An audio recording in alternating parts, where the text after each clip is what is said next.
The incompetence extends to so many other areas. Now, it's been 2 years, and the Prime Minister has broken 2 promises, a key to his campaign. First, he said he would run modest deficits. Now we know his out-of-control spending is costing taxpayers over $100 billion. Second, he said he'd balance the budget in 2019. And now his government is telling us that they don't even know when the date is that the budget will be balanced. So, if the Prime Minister can't even read a balance sheet, how can Canadians have any confidence in anything else he's doing? Right Honourable Prime Minister. Mr. Speaker, in order to chase their goal of balancing the budgets at all costs, they created the Phoenix fiasco. They nickeled and dimed our veterans. They've continued to cut services for Canadians across the board. We made a different decision that they did. We told Canadians that we would run deficits so that we could grow the economy and put more money in the pockets of Canadians who needed it. That's exactly what we've done, Mr. Speaker, and that is working for Canadians. Order. The Honourable Leader of the Opposition. Let's talk about Phoenix, Mr. Speaker. Let's talk about the Liberal decision to ignore a third-party report that said that the system wasn't ready, and they rushed ahead for political reasons. It was their choice to press the start button. They've had 2 years to fix it, Mr. Speaker. 2 years, and they have done nothing. Meanwhile, families across the country are suffering because of their lack of action and their incompetence. When will the Prime Minister take responsibility for his decision and stop trying to blame other people? The Right Honourable Prime Minister. Mr. Speaker, the member opposite just actually laid it out.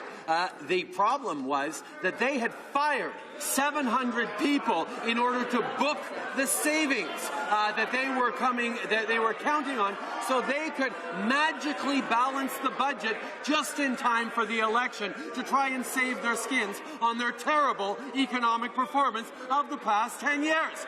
We did not create the Phoenix problem, Mr. Speaker, but we're going to fix it.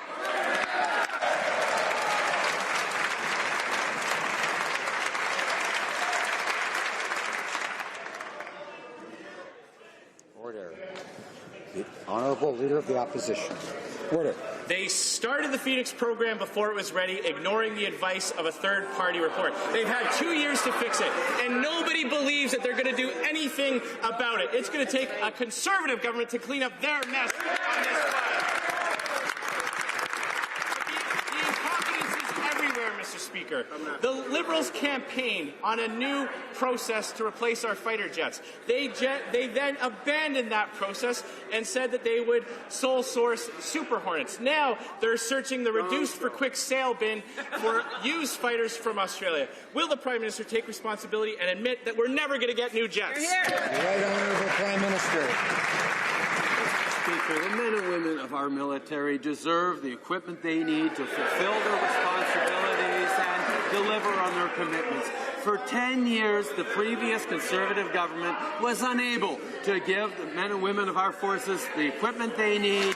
They completely botched the process. That is why we were proud to launch a full open competition yesterday to replace our fleet of aging fighter jets, not with 65 jets like they spoke about, but 88 jets to ensure that our military is able to fill the roles that we expect them to.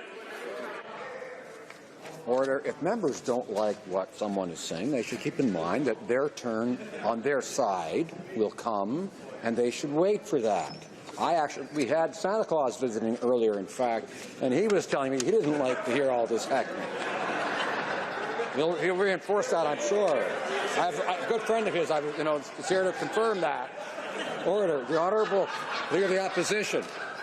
Mr. Speaker, nobody's buying the Prime Minister's revisionist history. Let's take a look at the record. Strategic airlift craft, Hercules tactical airlift craft, Chinook helicopters, upgraded Aurora surveillance planes, and modernized Halifax-class frigates for our Navy. That's just a partial list of the Conservative government's success on the procurement file. What do we have in contrast? A fabricated credibility gap that is having us search Kijiji in Australia for used fighter jets.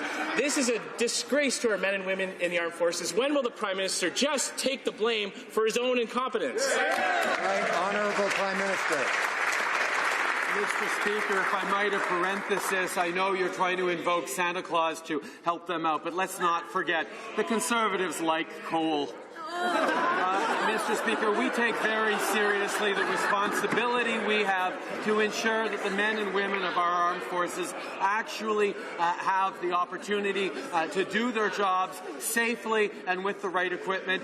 We take that extremely seriously after, for 10 years, the Conservatives botched the process. Well, Leader of the Opposition. They've been taking it seriously for 2 years, Mr. Speaker, and nothing's happened. Maybe it's time they start taking it super seriously, and we might actually get some results.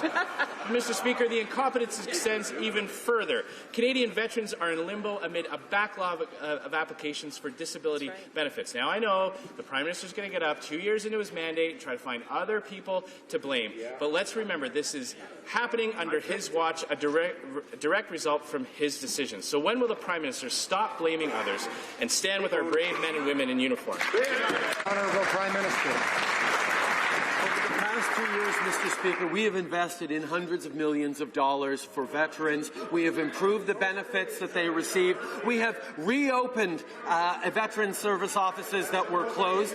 We are ensuring that we live up to the sacred obligation we owe to our veterans and to their families. This is work we take very seriously, Mr. Speaker, and it is work we are delivering on.